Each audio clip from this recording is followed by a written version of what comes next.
Bonjour, bonsoir, bienvenue pour les ADD, les aléas du direct. C'est reparti pour 1 heure pour votre émission de proximité avec au sommaire ce soir. Bientraitance, une association d'écoute. Gros plan dans les infos dans un instant. Notre invité ce soir, fil rouge, Emmanuel Job de The Voice. Montpelliérain, parce que vous habitez Montpellier depuis combien de temps? Depuis un peu plus d'une vingtaine d'années. Voilà. Je suis arrivé ici pour des études en droit. Et comme quoi, le droit mène à tout. Notamment à The Voice. Exactement. Et vous habitez pas à Montpellier, mais à 30 km. Je n'habite plus à Montpellier. J'ai habité à Montpellier jusqu'à il y a 4 ans. Et puis, 2 cambriolages successifs m'ont fait comprendre qu'il fallait quitter la ville. Ah, il fera pas la promo de Montpellier déjà. Non, j'aime Montpellier. Et justement, je trouvais que les cambrioleurs se trouvaient plus chez moi que moi-même, chez moi. Donc, je leur ai laissé l'appartement. Ah ben, très bien. Vous êtes d'origine camerounaise. Oui. Hein, et vous chantez depuis combien de temps finalement, avant The Voice? Parce que depuis longtemps vous chantez, vous avez déjà une 12aine d'albums à votre actif. Absolument. Je chante de façon intense depuis l'âge de 12 ans parce que mes parents m'ont inscrit à une chorale d'église. C'est là que j'ai appris à chanter. Et à chanter souvent parce que c'est du chant, oui, intense. Mais ils ont bien fait.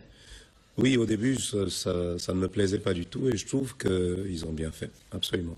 Vous connaissez Action Bientraitance? Alors, je l'ai découverte et déjà, je trouvais intéressant. C'est la première fois que j'entendais le mot bientraitance. On entend souvent le mot maltraitance. Hein. On en parle et je trouvais intéressant déjà qu'il y ait l'envers de ce mot-là.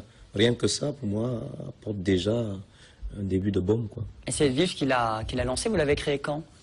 Alors ça fait pas très longtemps, hein, on va dire ça fait 2 ans exactement que l'association a été mise en place, même si les personnes qui l'ont mis en place avec moi, on va dire pour certains ont 30 ans de bons et loyaux services auprès de l'aide sociale à l'enfance, d'autres ont été à l'initiative de belles œuvres comme par exemple les associations pour les sans-abri, Monsieur Marcel mentionne, qui fait partie de l'association, qui avait aussi lancé à son époque la banque alimentaire de l'Hérault, enfin voilà, donc nous sommes on va dire des rhinocéros ou des éléphants du secteur social et puis quand on a un certain nombre d'années je dirais sur le terrain comme tu disais Emmanuel tout à l'heure, des fois on est un petit peu épuisé et puis on a cette impression que ça ne cessera jamais quoi, que la maltraitance elle va être là tout le temps.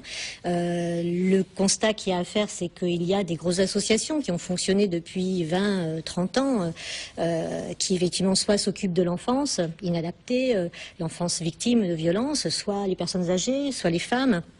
Mais en fait, la maltraitance, pour moi, elle est partout. Elle est aussi en entreprise. Elle est aussi maintenant, je dirais, sociétale par rapport donc à des gens qui perdent leur emploi. Il y a une mauvaise compréhension, je pense, de comment le monde fonctionne. Il y a un problème d'éducation.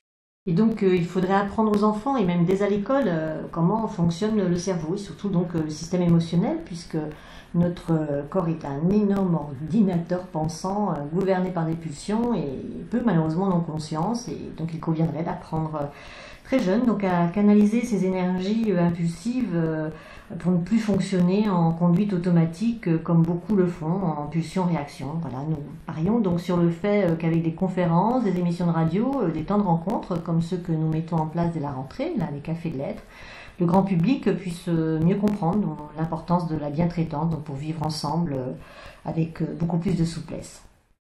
Lutter contre la maltraitance, c'est actionbientraitance.org sur ce site internet pour avoir toutes les infos, les adresses à Montpellier. Vous reviendrez pour nous reparler de vos opérations, si vous avez des dates et des si vous permettez juste 30 secondes, c'est-à-dire que là, je suis là surtout pour les victoires de la bientraitance, comme disait Emmanuel, c'est justement ça notre fer de lance, c'est-à-dire que pour le 14 octobre 2013, on lance les nominations pour que l'année prochaine, donc en 14 octobre, puisque c'est le jour de la Saint-Just, 2014, cette fois, il y aura la nomination, et donc on remettra des prix, et donc ça va être les victoires de la bientraitance pendant toute une soirée, toute une nuit, pour mettre en lumière des gens, des choses, des livres, des films, des équipes qui ont su effectivement faire réfléchir les gens et faire en sorte qu'ils soient un peu plus vigilants dans leur vie. Bon, on aura l'occasion d'en reparler. Merci beaucoup Edwige, merci Emmanuel Job. Rendez-vous dans les arènes de Nîmes. À demain, bonne soirée.